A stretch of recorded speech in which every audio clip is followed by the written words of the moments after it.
And welcome back to Washington Commanders Insider. Today, we're looking at if the Washington Commanders should draft a running back. And so, right now, we're looking at an article that was on Commanders Wire, and it says, will Brian Robinson Jr. be Commanders starting running back in 2025? And so, this comes off of really, it was a live stream, and the Commanders insider that works on NBC Sports, JP Finlay, and he's asked by somebody, would it be smart for the Washington Commanders to maybe have B Rob as the number one, or they felt like it wouldn't be a very good decision to have him as RB1 coming into this upcoming season. And so, he talks about JP Finlay. You can see he's talking about the fact that he didn't believe that necessarily B Rob would maybe be the clear-cut number one going into next season. But he also talks about just how dynamic of a duo you had with Austin Eckler and then also to Brian Robinson Jr. And he points out the fact that, look, there were a lot of injuries that definitely played a part into this, because I think that that is absolutely true. Because when you look at the stats, you could see that B-Rob really probably had a great start to the season and just really kind of tapered off, especially once he started to deal with those injuries to the leg and things like that. And so I think that that certainly slowed him down. We know that Austin Eckler, he lost some time too. And then he talks about the emergence of Jaden Daniels, which is absolutely true. I think he became even more of a dynamic runner as the season went along. And then, he points out that, yes, there were a lot of different things that happened at the line of scrimmage for the Washington Commanders. We did lose some offensive linemen, and that definitely impacts what you're doing. And so, with that being said, I think that the Washington Commanders would be definitely I think best served by looking in the NFL draft and finding a running back. Now, whether they're going to be RB1 initially, I mean, that's something that they obviously would have to earn. And also to just show that they could be that. But I do think that you have to start to think about that. And I think that that is something that Adam Peters is going to have to look at. And I think that he's made it clear that he wants to build this football team up through the draft. And so, look, I love the contributions that we got from Jeremy McNichols. I love the contribution that we got from Chris Rodriguez Jr. when he got a chance to play. But I'm not saying that the Washington Commanders are going to necessarily be able to count on them. Austin Eckler, I loved his contribution, but he has been in the league for some time now. He's definitely still got something left, but I'm not sure he's still the same running back that he was when he was with the Chargers, where he was just putting up just wild numbers like that. And so certainly he could still do some things for you. I think he can certainly help this team out. And with Brian Robinson Jr., you wonder, do the injuries start to really pile up? And so, look, I think that the Washington Commanders have a prime opportunity to get good in the draft via running back. And I think it's something where they don't necessarily have to do it in round one. I think that they can go out and get an outstanding running back that really can be really a great running back for quite some time. And so, look, there are two prospects that I wanted to talk about. One was mentioned. I was checking through the comments. I wanted to look at, this player, but another one, man, I saw his tape and I just absolutely loved it. And so let me start with the player that was mentioned initially here when I was looking through the comments, and I saw that Devin Neal. All right. So I wanted to look at Devin Neal from Kansas and look at what he could do for the Washington Commanders if drafted. And so he's 5'11", 220, a senior running back. And I must say with him, what he reminds me of is a bigger version of Austin Eckler. That's what I see, a much faster and a bigger version of Austin Eckler, which is great because we know Austin Eckler is a player that is dynamic in the pass game. He's also dynamic as a runner, but maybe a little bit bigger suggests that you're going to get a little bit more power from Devin Neal. And so the one thing that jumps off the tape for me with Devin Neal is that he has incredible hands. I mean, when you throw him the football in space, I mean, he finds a way to track the ball and then he's gone. And I love the fact too that there were times where they would run like kind of like a speed option or a pitch or whatever the case may be. You have the defender kind of crashing down the line of scrimmage. He always found a way to come up with the football, secure it, and then he's excellent once he gets the ball in his hands. I think that another thing that really jumped off the tape is his ability to cut, and I think he does a great job as far as really eating up angles.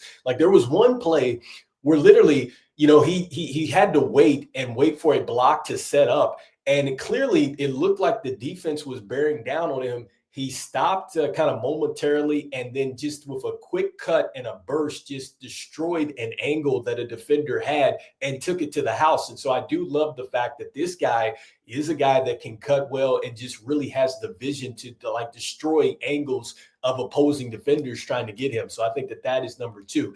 So next up, another thing that I do like with him, is that he does have the patience. He understands when to let his blocks really develop. I think that that is huge when you're talking about, an RB1, because, I think at the NFL level, a lot of the blocks and things like that are not initially there. And I think that that's what really a lot of people probably love about Saquon Barkley is his ability to kind of go ahead, wait just a moment for that block, and then boom, he's gone. And I think that you do see a little bit of that with Devin Neal. And so I do like that about him. Now, with the weaknesses, these are things that I don't necessarily like to really get too much into because honestly, every player in the NFL draft is going to have a weakness. And you just know that you're going to have to get that player to, figure it out, or you're going to want to get them into your building and you feel like you can help them figure it out. Because honestly, I mean, there is all pro Hall of Fame players that if you looked at their NFL draft profile, you probably would have been like, oh, there's no way that he's getting drafted. And then you find out that this player becomes great at the next level. And so some of this stuff, I think that this is something that, honestly, I'm not sure if it's such a big deal. So one of the things to talk about is that he needs to become a better power runner. So he needs to get a lot bigger. And so he does have incredible balance. I didn't see too many things on tape where he was just running over people, which is not necessarily a big deal. I mean, you just need to get those tough yardage and things like that when necessary. And so I'm not sure and not going to say like he couldn't do that, but he probably does need to get a bit more strength, which is another thing that they do talk about there, is that he needs to get better there. So those are two aspects. And then I think that they were saying that he was a decent pass blocker as well as far as picking up protection. And so with that, I think it would be a solid pick if the Washington Commanders did get him in a day 2, day 3 type of situation. I would not have an issue with Devin Neal. I think certainly he could become a very good running back for us. But the one running back that I saw that I would absolutely love the Washington Commanders to get, and I'm not sure where he is going to fall, but I think he's going to be a very good football player if given the chance. And that is Ollie Gordon II. I mean, this guy was incredible. I mean, when I watched his tape, there wasn't anything that he could not do. And so he played for Oklahoma State University. He's 6'1", 233 pounds. And man, this guy won the Doak Walker Award in 2023. So he's a fabulous running back that's given out to the top running back in the country.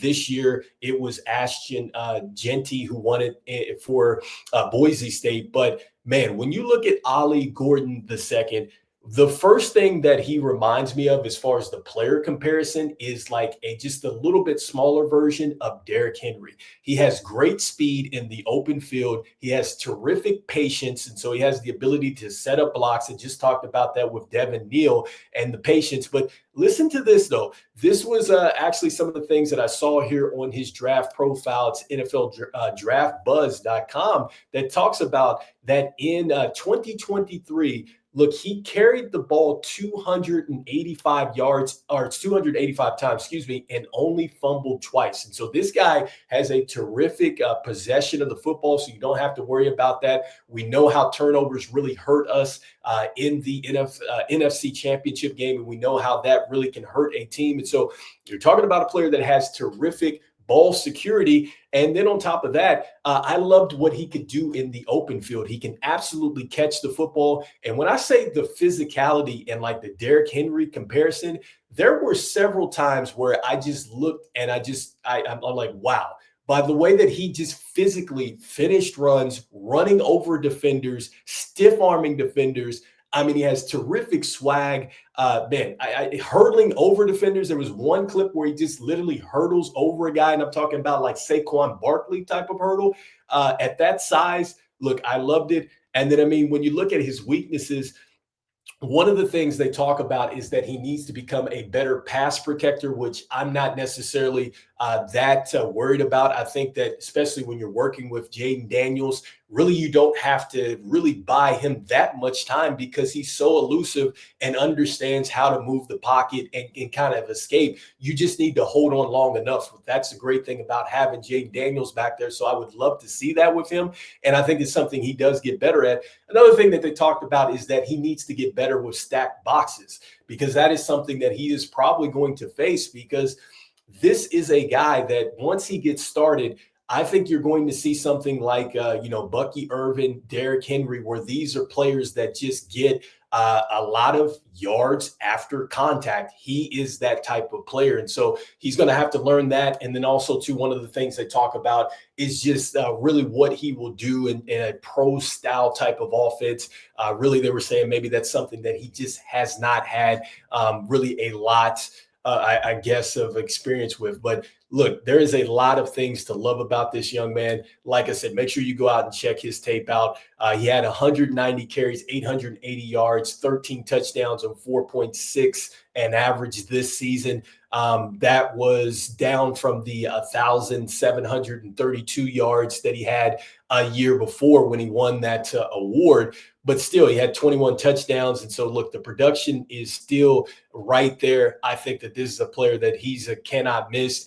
And with Devin Neal, just going back and looking at his numbers real quickly, look, he had 219 carries, 1,266 yards, and 16 touchdowns on 5.8 in average. And so that just lets you know what he's ripping off per touch there.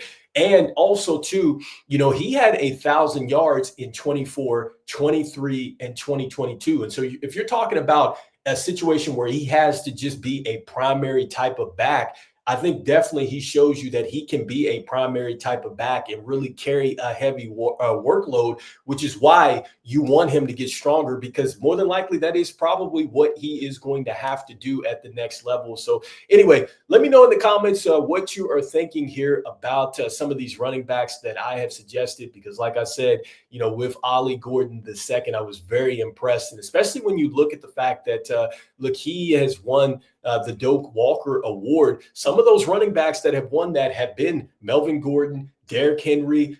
You have Jonathan Taylor, Najee Harris, Kenneth Walker, the third, Bijan Robinson. He's on the list. Ashton Genty as well, out of Boise State. So he joins elite company. And then you have, again, just a really polished all-around running back in Devin Neal. Look, this guy is a guy that's not necessarily going to run over you, but man, he can create some angles and maybe run away from you. And so love to hear what your thoughts are. And as we always say, go Commanders, and I will see you on the next one. All right, peace.